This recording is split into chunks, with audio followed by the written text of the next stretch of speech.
What's going on, guys? Zenix back here with another top 7 of that episode of The Flash, beginning with number 7. Earth 38 is home to Kara Zor-El, aka Supergirl. Cisco was able to find this out by tracking the tachyon device that Barry wore last time he went to go see her, so that's pretty cool, but I'm not quite sure why he couldn't figure that out sooner. Maybe it's because of his vibe abilities that he has now, that they're more developed. But anyways, it's really helpful because of the aliens, which is up next. Number 6. Aliens. So, pretty much the Dominators are this race that have come to Earth before, but we only figure this out whenever the head of Argus, who is Dig's wife, actually comes and tells us this, and they've came to Earth, and then for some reason they just went back to wherever they came from, and then they came back again, and this time they said that if anyone from Earth tries to provoke them in any way, that they will retaliate. So that's exactly what happens whenever the Supergirl, Flash, Arrow, and Legends of Tomorrow team up happens. They're essentially provoking them, and then a lot of bad stuff will happen. Number 5.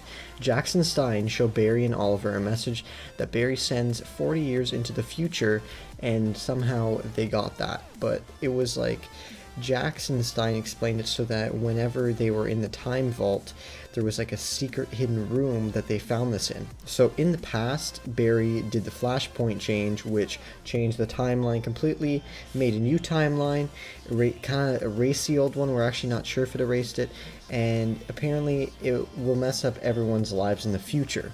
This is what Barry from 40 years from now says. And the message also from future Barry says not to trust him in this timeline. Number 4. Stein gets memories of a woman that he's never seen before, and whenever he shows up to his wife's house and his house, because, you know, he's off to doing legend stuff, and he sees this girl, and at first we're like, is this his wife now or what? But it's actually his daughter. So in this timeline that Barry altered, or actually created out of Flashpoint, Stein has a daughter, and it wasn't that Stein was losing memories, it was actually that he was gaining ones, unlike Barry in the Flashpoint timeline. Number 3. So the byline on the article that Wells essentially showed Eddie, I believe, and he brought from the future, it changed from saying Iris West Allen to some other lady's name, and I'm not quite sure how they actually had Gideon in there still, because it was from our understanding that the producers told us that Gideon was taken along with Wells because it would only make sense for him to take Gideon, but obviously, like, he essentially died whenever Eddie killed himself, so that's kind of timey-wimey. But anyways, they still have Gideon, and that's actually whenever Cisco calls out to Flash and he's like, yo, you should probably look at this, and there's the cameras, and cameras are essentially everywhere, kind of like whenever Wells was spying on Barry in the first season to figure out what he knew and what he didn't know, and the cameras are still there everywhere. It's kind of some future thing. So I'm pretty sure that this Gideon tech, if Gideon actually is still there, or if it's just a newspaper and these cameras, will serve very useful in the future. But that's actually kind of news to us. Number 2. Barry does a new speed move, kind of like how Rival in the Flashpoint did his move. He did like a circle and he shot little lightning bolts out, but instead Barry did that same speed circle and shot like long strands of lightning, which actually temporarily stunned Firestorm, Supergirl, and the Atom.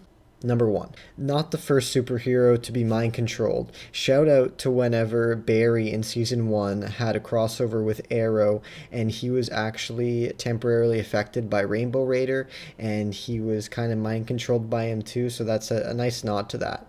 And completely off topic from number 1, what happened in this episode was kind of like the Dominators, aliens came to Earth again, and it was also about Wally and how a lot of people didn't believe in him. This seems to be like a common theme that happens. People try to like lead them away from something, and then they end up serving a purpose. Like in this case, Wally helped out Barry in the end with saving his ass because he was on the ground, and then there were all the people there. I think it was Adam, Firestorm, and Supergirl. They're all just walking towards him as they do on the CW, and don't shoot anything or don't try to hurt them while they're just slowly walking there.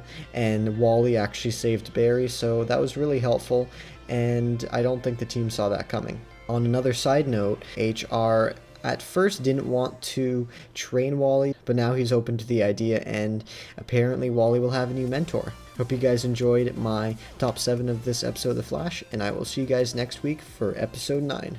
Peace.